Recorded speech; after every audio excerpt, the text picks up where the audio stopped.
A beautiful morning as we're looking out onto the river, eager to get out there and get us some big catfish. And this is apparently the spot to do it. So coming up a little bit later on today on Breakfast Television, we're going out on the water. But before we do that, we got to learn what to do when we get out there, which is why we recruited the help of Todd. Now, let's chat if we can for a minute, Todd. When we're going catfishing, yes, there's something very crucial that we need to look for to make sure that we're going to reel this guy in. Because when you feel that bite, there's a lot of excitement, and that's where people go wrong. They do something, they react too quickly, and then they lose their catfish. So what do we want to do when we get that bite, when we get that nibble, to keep the catfish on the line? I call it the 3-hit rule, Drew. What's going to happen is you're going to get a couple of taps. Okay, you want to just give it I'm the catfish right now. Couple of taps, tap, tap. All of a sudden, the rod's going to go down. And that's when you want to set the hook.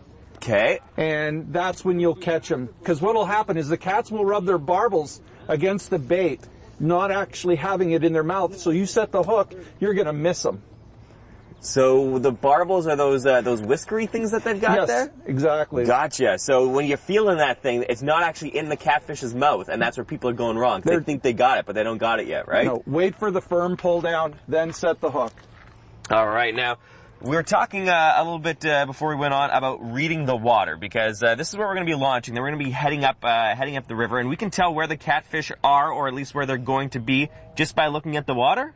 Yeah, we're going to look for slack water. What's going to happen is right now the current is very strong from the flooding we had earlier in the season. So what we're going to do is we're going to find little eddies, just slack water close to shore, and that's where the cats will be. They want to get out of the current, and then other fish want to get out of the current, and they're gonna run right into the catfish. Catfish are gonna get a feed. Now, with City Cat's guiding service, you take people all over the place. Why is this a great place for catfish? This is where the big cats are.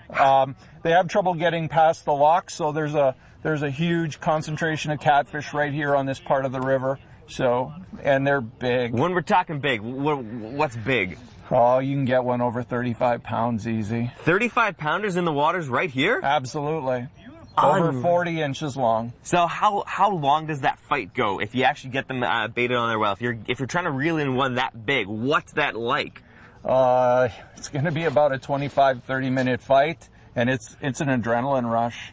Real adrenaline rush. All right, Todd, thank you so much. I really hope that I'm in your boat today, because I know the last time we went out fishing, you were like fish magic. They were lured to you, so hopefully we're partners today. If not, I just got all your best tips. So there you go.